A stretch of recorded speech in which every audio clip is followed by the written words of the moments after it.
evening, Major fans, and welcome to this week's edition of the Major Rundown. My name is James Hill. I will be your host. Major Rundown's on every Wednesday and Thursday on Metro TV at 8 p.m. and is also on YouTube every week. We have a great show for you this week, including brotherly love on the football team as we look into all the different sets of brothers on this year's football team. He's a younger one. 6 minutes does not count. Also on today's show is Dave Wottle, a former Olympic Gold Medalist, who is now at Millsaps College serving as the Interim Vice President.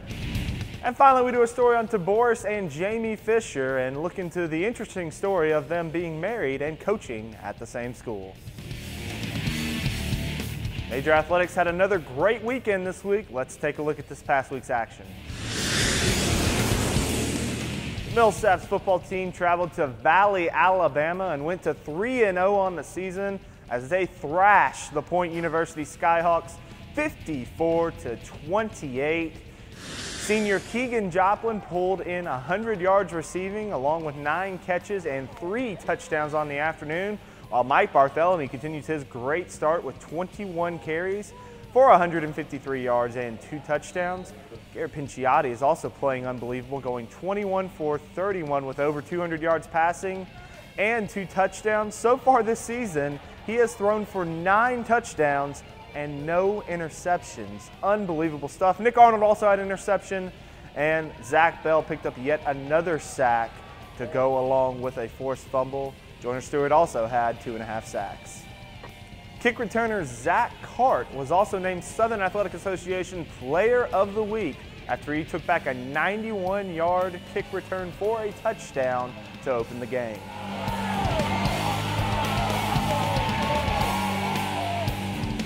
And now on the volleyball team went 2-2 this weekend, but the most important number is 2-1 in the Southern Athletic Association as they opened conference play this week. They dropped a home match to Birmingham Southern, what was a tightly contested match, but they came back and got a win at Hendricks, followed by another win at Rhodes to get off to a great start at 2-1 as they go forward. The cross-country team also had another outstanding showing as they traveled to the Azalea City Classic in Mobile, Alabama. Leading the team was freshman Jared Allen, who was unbelievable in his first 8K of the season as he placed 23rd with a scorching time of 27:18. For Allen, he competed against Division I, II, and III schools and led all Division III runners while defeating runners from the likes of Auburn, Tulane, Troy, Southeastern, and West Florida. And Allen was one of the guys who led the team to the best finish among all Division III teams. The same can be said for junior Haley Brown, who led the women, a 24:34 in the 6K for a personal record and a 33rd place finish. And she also was one of the best finishers among Division III schools, beating the same type of schools as we mentioned before, and also leading the majors to the best finish among all Division III teams.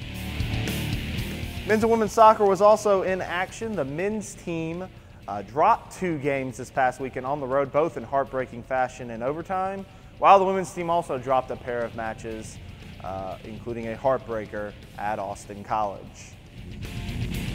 If you glance at the Millsaps roster, you might notice a few players with the same last name. That's because there are 3 sets of brothers on this Millsaps football team. The Major Rundown was able to catch up with these sets of brothers and get an idea of what their life was like growing up and what their life is like now on the Millsaps football team. Let's take a look. Okay, Coach, just tell us about each set of brothers individually, starting with the Stewart. Yeah, they're all crazy.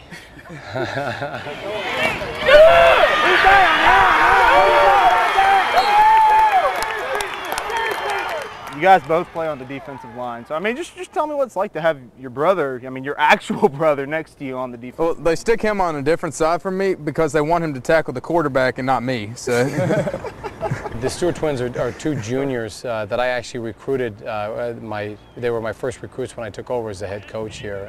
We worked really hard to get them and battled a couple in-conference schools in Huntington out in Alabama, and it's been great having them. Been very productive and played a lot as freshmen and played a whole heck of a lot as sophomores, and got a lot of football left ahead of them. I'm Joyner. I'm from Foley, Alabama. It's Alex from Foley. We're both juniors, and I came here to play ball. Do you always speak for Alex? I do. No. He's a younger one. 6 minutes does not count. Ain't got it all between the ears. That's why I'm pre-med in your business. Tell me, have y'all ever, growing up, you ever pulled any, switching, your identities on people, anything maybe during class or on the field or anything like that? It doesn't work. We're not. Well, especially not now, but Well, obviously not now. But Just the haircut. in the past, the first thing teachers did when they found out we were in, if we were in the same class, a lot of times they just put us in different classes, big school like we went to. But a lot of the times, the first thing a teacher would do is immediately peg down which one was which to keep us from doing that. We did do it once in high school, though. We did try it once, and it failed. Miserably. I walked in the door, and the teacher's like, Joyner, go get Alex and send him back. good to know you at least tried. Well, you can't go through high school and not try that at least once. Absolutely. That's exactly why I asked. Joyner, what's one of the most annoying things about Alex? Oh, God, so many. It's got to be the hair. It's got to be. Alex, same This looks- question about Joyner. It's scruffy. Seriously, with that chin music going on? Probably the most annoying thing about Joyner is he's never wrong in his mind, no matter what we're talking about. Now tell us a little bit about Joplin's. It's very unique to have a set of brothers that are seniors that aren't twins. So, Connor came here as a freshman and Keegan transferred in from Texas Tech. And I came here mostly because of him. I went to Texas Tech my freshman year, and I played football there. I ended up getting cut from that program because of Title IX. I'm sure you know what that is. And I actually came down here to help him get moved in and stuff, and I met Coach DeBose, and he talked to me about the education here and the education that I could get, and just a lot of stuff about my future, and so that's really why I decided to come here. Now, Connor, you're a quarterback. Keegan, you're a wide receiver. Has Yes, that sir. kind of always been that way? It's always been that way. So I'll start with Connor. What's it like, are you kind of like in his head? Do you know what he's going to do at wide receiver? Yeah. Does it make your life a lot easier as a quarterback? Certainly. We got good chemistry. We've been doing it in the backyard since forever. So. Yeah, and Keegan, you know wherever you go, he's going to find you. Oh right, yeah. He knows my movements. He knows, if I fake one away, he knows where I'm going to go. The next step. So it's no different than just throwing the ball in the backyard. We have two younger brothers. They're a year apart, just like me and Keegan. And I'd say We're different than the normal brothers. We get along really well. We're basically best friends. Right. We got a close Yeah. group of friends back home, and get along really well. And you kind of just touch a little more on it, why Keegan or why Connor coming here brought you to Millsaps, Keegan. Well, just when I came here, it was more of the campus, and I mean, it wasn't necessarily him per se. I didn't want to, kind of stomp on his where he was going to go. I didn't want to take that away from him. But when I came here, I kind of just fell in love with it, And I talked with the coaches, and they said, that I could play, which is what I wanted to do, and that I'd get a great education. So it wasn't necessarily him that brought me here, but that was a bonus, Like I'd be playing football with my brother. So that's crazy. Not a lot of people can do that and say they did that. So. The Whites have a really strong tradition of having family here. Oldest brother Cap was here, was a starter for us, 2-year starter, and was really drove the defense when he was here. And obviously Jeb's here now, and the preseason All-American, and we're hoping for the same thing from the littlest brother. I'm Jeb White. This is my little brother. We're from Natchez, Mississippi. I'm a senior. I came to Millsaps to play football. I'm Sims White, and I'm a sophomore. I'm from Natchez, Mississippi, obviously, and I came to play football as well with my family. Your brother played here, obviously, Cap, back a couple of years ago. Just tell us about that tradition. Cap is obviously a great player, was part of an undefeated team. Tell us about that tradition you want to keep up in the White family and continue to keep that going. I mean, to me, it's like, we got big shoes to fill just because Cap being a good player, especially with the team he was. We got his shoes to fill. That's our family legacy to uphold. I want to be better than Cap. I hope Sims wants to be better than me. So, I mean, that's our family. That's just, we got to. So you say you're going to be better than your big brother? Yeah.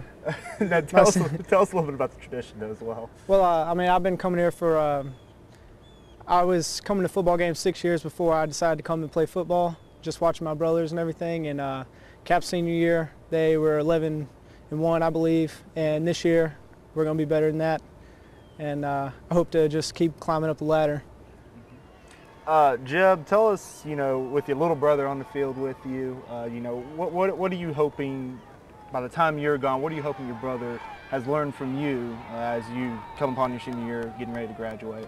I mean, I just hope he's seen me playing over these past couple of years. I hope he just goes hard every play, leads the team. I just hope he picks up on everything I'm doing right. If I'm doing something wrong, I hope he sees that and, won't do that, but just do the right stuff I'm doing. And Sims, what are you learning, from Jeb? What's the things you've caught on watching Jeb, throughout the years? And as well as Cap, you could say, but especially with Jeb because you're on the field with him as well. Well, watching Jeb play football, there's never really anyone who beats him to the ball on a consistent basis. And, that's just effort, and I want to, play with that effort that he plays with on the field. Did you get along growing up? I wouldn't say that we didn't get along. We just argue a lot. And we always have. We have kind of the same personality when it comes to, we don't like to be wrong, and if we see any kind of logic that makes us right, we're gonna argue about it and fight about it until either we give up or we get in a fist fight. We'll take a quick commercial break, but we'll be right back with Dave Wottle.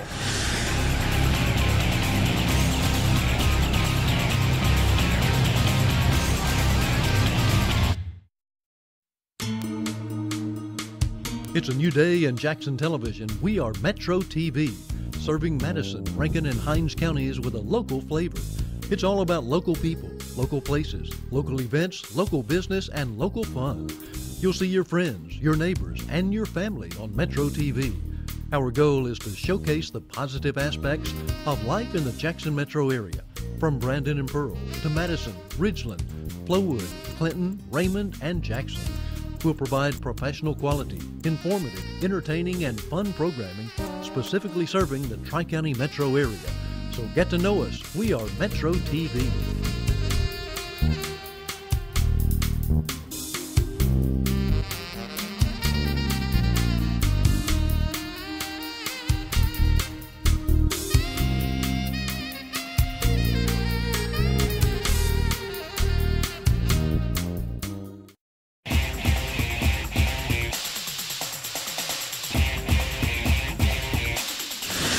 Now let's take a look at this week's Athletes of the Week. Our male athlete of the week will go to senior wide receiver Keegan Joplin. Joplin had a career day against Point University, catching 9 balls for 100 yards and 3 touchdowns en route to a 54-28 blowout of the Skyhawks. Joplin caught touchdown passes of 11, 26, and 5, and also caught 1 touchdown pass from his brother, Connor Joplin. Now our female athlete of the week is Caroline Mackey of the volleyball team.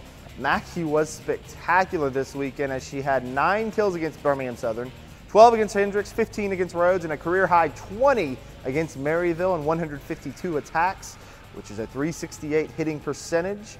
She also was great defensively as she had double-digit digs in all 4 of her matches, including 14 against Birmingham Southern, 11 against Hendricks, 10 against Rhodes, and a career-high 21 against Maryville to lead the Majors to a 2-1 record in Southern Athletic Association play. That's this week's Athletes of the Week. Dave Wottle is a former Olympic gold medalist who competed in the 1972 games in Munich, which is also known as the Munich Massacre, where Israeli athletes lost their lives. Wottle is now the interim vice president here at Millsaps College and is in part 2 of our segment featuring Olympic athletes at Millsaps College. The Major Rundown reporter Hugo Cordova got the story, and here he is. For those of you old enough to recall the 1972 Olympic Games in Munich, Germany, you probably recall the name Dave Wottle and his dramatic victory at the 800-meter race. Wottle is currently an interim vice president here at Millsaps, and he joins us to reflect on his experience of that great victory and also the tragedy that occurred in Munich that year. What does it feel like to be an Olympic gold medal champion? Well, yeah, that's a tough question. Tough question to lead off with because it's always been a hard one for me to get my hands around. I'd like to tell people that when I stood on that victory stand and received the gold medal, I got a tear in my eye and lump in my throat when you see the American flag being raised up to the highest height. You know, it's a experience you wish everybody could have in their life, and it's just thrilling. Can you take us back to the actual race, the final? What can you remember? What can you piece together from that race? Must have been a blur. You know, I got asked a question today. You know, did you think you could win when you stepped on track? And the answer is yes. I think at that stage you have to step on the track. No matter what condition you're in, you have to believe that you're going to win. But then when the gun went off and the runners went out so quickly the first 200 meters and I was 10 meters behind, that's when the doubt steps in and you're wondering whether or not you'll be able to compete. And so I was feeling a little embarrassed. You know, I was so far behind. I was really out of the race. I wasn't feeling good in the race itself. I thought that my conditioning had caught up to me and I just wasn't going to be capable of running with the other runners. So I was just trying to make it look respectable at that point. I just wanted to catch up to the back of the pack. And I slowly chipped away at the lead for the second 200 meters and was able to regain contact with the back of the pack at the end of the first lap. I was able to relax for about 100 meters, and then Yevgeny Arjanov, who was the heavy favorite in the race, took off down the backstretch, surged to the lead with 300 meters to go. I kind of made a semi-move to the outside to stay out of trouble and tried to keep pace with him for that, it would be the third 200 meters. And I started my all-out kick with about 180 meters to go, kind of going into that last turn. But at the top of the stretch, I was in fourth place. I wasn't gaining on either of the Kenyans or Arjanov, so I was really just trying to go after third place. I just, you know, your mind works like a little computer at that point, and you're trying to see how quickly you're gaining on them and how much distance you have to the finish line. I was able to catch the first Kenyan, Robert Uku, about halfway down the home stretch, and reevaluated my goals and said I'm going to go after a silver medal. And Mike Boyd was running so close, the other Kenyan, to Yevgeny Arjanov that in trying to go after a silver, I was literally going after a gold too. And then Arjanov folded at the end. I think it caught up, going out very quickly and starting his kick with 300 meters to go. That kind of combination caused him to slack off the pace at the end. And I just maintained pretty much the same pace I was going. It looked like I was kicking, but he was really coming back to me. And then with that final surge, the Lord enabled me to win the race. That finish is one of the most spectacular finishes in Olympic history just because it was so close. Did you know when you crossed the line, did you know you won? Well, I thought I did. You know, runners, you'll have that peripheral vision. So when you cross over, you can kind of sense, you know, it's your torsos where they measure. You kind of sense if someone's next to you. And the Russian had fallen, Arjanov had fallen right over the finish line, about a foot over the finish line. So I didn't sense anybody next to me. So that's why I raised my arms. I thought I had won, but it was 0.03 of a second. When did it sink in? It takes a while to sink in. It does. You know, it's there's so much going on. You know, you finish the race, you're waiting for the results. They announce the results. You see you've won. They take you right into the Olympic Stadium back then. You do a urine analysis, and then right after the urine analysis, you go right on out to the award stand to get your medal, and then they usher you right upstairs to a press conference. So there's no time to take a breath, to reflect on what you've done. It's like, you know, what am I doing now? And they're directing you. And of course, it was in Munich. The Germans are very exacting, and they just had everything orchestrated. And I can remember when I went up to the press conference, the first question that was asked of me on the award stand, I had, when the national anthem played, I had put my hand over my heart, which was my USA patch, and I kept my hat on. I didn't know I had it on. It's like a man's wallet. You don't know you have it. So the first question that was asked to me by an Australian reporter was, what was I protesting by covering up the USA patch and keeping my hat on during the Olympics? And it really hit me like a ton of bricks. I was an Air Force ROTC student. I thought, oh my God, I'm going to get court-martialed. You know, who knows what they're going to do to me? And it really kind of hit me. And I remember I got teary-eyed about it because I really didn't mean anything. And we're coming off of, got to remember, this is Cold War time. This is coming off of the '68 Olympics with Tommy Smith and John Carlos with the Black Fist. So they're really looking for things that you may be saying on the victory stand. And so they interpreted that, and it really wasn't that way. I remember I went right out, right after the press conference, went out and talked to Jim McKay and Howard Cosell and apologized. Said, I apologize to the American people for doing it. I didn't mean it. I didn't know what I was. Who knows? I was 22 years old. I didn't know what was going on, but I knew it wasn't right to do what happened. But it was just accidental.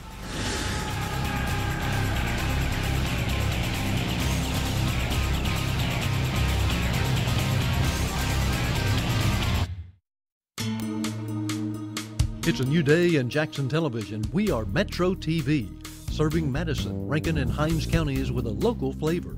It's all about local people, local places, local events, local business, and local fun. You'll see your friends, your neighbors, and your family on Metro TV.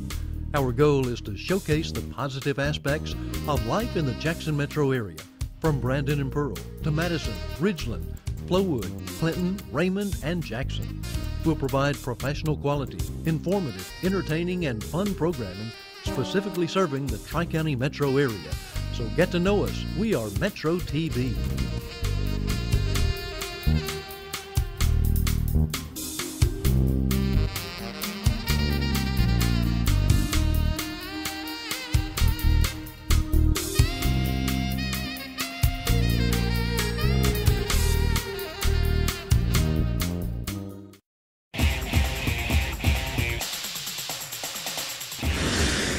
It's not every day you see a married couple coaching at the same school. Well, that's not the case for head women's volleyball coach Jaime Fisher and assistant football coach DeBoris Fisher. We were able to sit down with the couple and discuss married life as well as coaching at Millsaps College. Okay, so your husband DeBoris played football at Ole Miss, and I understand you played volleyball at Ole Miss. So two athletes from Ole Miss, and how did you guys meet? He was actually through with his football career when I was beginning my athletic career at Ole Miss. We met. She saw me and just wouldn't stop asking for my phone number. She just continued to hound me repeatedly for my phone number over and over again, and I finally told her, yes, but you can only call me once a week. Yeah. I believe it was in the fall. He had a little brother who was attending Ole Miss my sophomore year, and he had come up to move him in. And we met through mutual friends. He was still friends with some of the older girls on my team. And that's where we started our friendship and kind of continued on from there. Tell us a little bit about the courtship leading up. Well, again, she repeated me. I mean, she just hounded me repeatedly, asking me out on dates, asking me if, she could take me to dinner, just all those types of things. Finally, I gave in because, I felt sorry, and I was just like, well, somebody's got to go out with the poor girl. And so I was like, well, I'll do it. And, we went out, and from there, she convinced me that she was the one for me. How'd you guys end up at Millsaps together? I've been here, going into my 5th season here, coaching. Coaching, I think, is something he's always wanted to do. He's always loved to be involved. He's trained several athletes along the way. He works with kids all the time in his free time, so I think coaching was just a natural step for him. He loves the game of football, and he had the opportunity to come here and help, and he jumped on it. The best thing about Jaime, she is probably what you see is what you get. She's the most honest, compassionate, caring person that you'll ever meet. I mean, what you see is what you get with her. Best thing about DeBoris is definitely his personality. I think anyone who's ever met him falls in love with him immediately. He just has one of those warm personalities who he'll get to know you. He's really genuine when he speaks with you, and he'll remember who you are. And I've always admired that about him. The worst thing about Jaime, let me choose my words carefully here. I would have to say the snoring. I mean, it's just the snoring, this chainsaw. I mean, I'm telling, no. No, I really can't say, hates to lose, hates hates to lose, which is not a bad trait, but hates to lose. I don't know if it's a worse thing. It probably drives me nuts. He talks to himself a lot. And I often think he's talking to me and usually find out it's not to me. But he talks to himself around the house, walking around in the car, wherever we are, he's always talking to himself. Now y'all are coaching together. Just tell us what's that like? Is it kind of one of those things, you know, when y'all get home, get in front of the dinner table, do y'all want to just get away from it, or something y'all still converse, you know? And what's it like to be with your wife at the same school? It's fun. I mean, it's fun because I've gotten over the years, prior to coaching, I met a lot of the kids that are on campus, the athletes that I coach now. I developed a relationship with some of them prior to even coaching here, but I always had a relationship with her girls. And so for me, it's fun because when I go and see them, it means something to me because I have more of a relationship with them other than just, somebody who's just watching. I really, really do care about each one of them individually, so it means a lot to me. And it's fun because we do get to converse and talk about what's going on with some of the athletes and discuss different things. So it's fun. I enjoy it because I get to see her more frequently. We're not one of those couples who can't stand to be around each other, so I enjoy seeing him around. We can have lunch. Today we went for a run together at our break time, so I like that he's here and that I can get some time with him because when we're both in season, time is hard to find.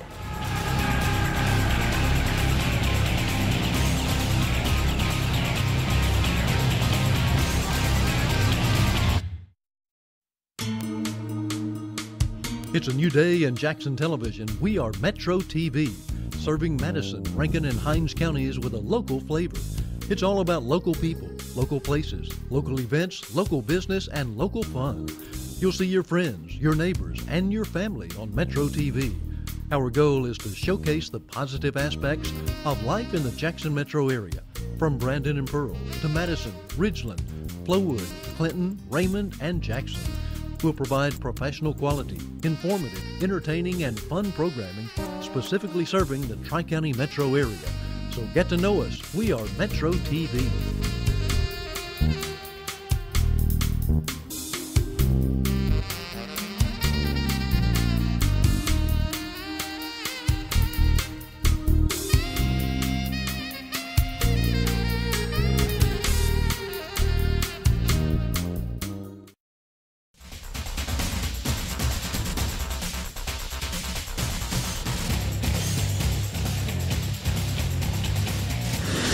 Now let's take a look at this week in Millsaps Athletics. On Friday, the women's volleyball team will be back at home as they will host an SAA contest against the Swanee Tigers at 6 p.m. And the women's soccer team will have their home opener on Friday as they will take on Alcorn State at 7 p.m. Following Saturday, women's volleyball is back in action at home as they will take on the Center Colonels in SAA play at 2:30. While the men's soccer team will be on the road, they'll be in Atlanta, Georgia to take on the Emory Eagles at 11 a.m. And on Sunday, the men's soccer team is back in action as they will be in Georgia to take on Piedmont at 3 p.m. And finally, the women's soccer team is back on Monday at home as they will take on the Huntington Hawks at 6 p.m. Football has a bye, and that is this week in Millsaps Athletics. Fans, we hope you enjoyed tonight's show, and we thank you for watching. Next week, we will have a story on senior quarterback Garrett Pinciotti, as well as a story on the cross-country team. Remember, fans, we are on every Wednesday and Thursday at 8 p.m. on Metro TV and can also be found on GoMajors.com as well as YouTube. Be sure and join us again next week for another edition of the Major Rundown.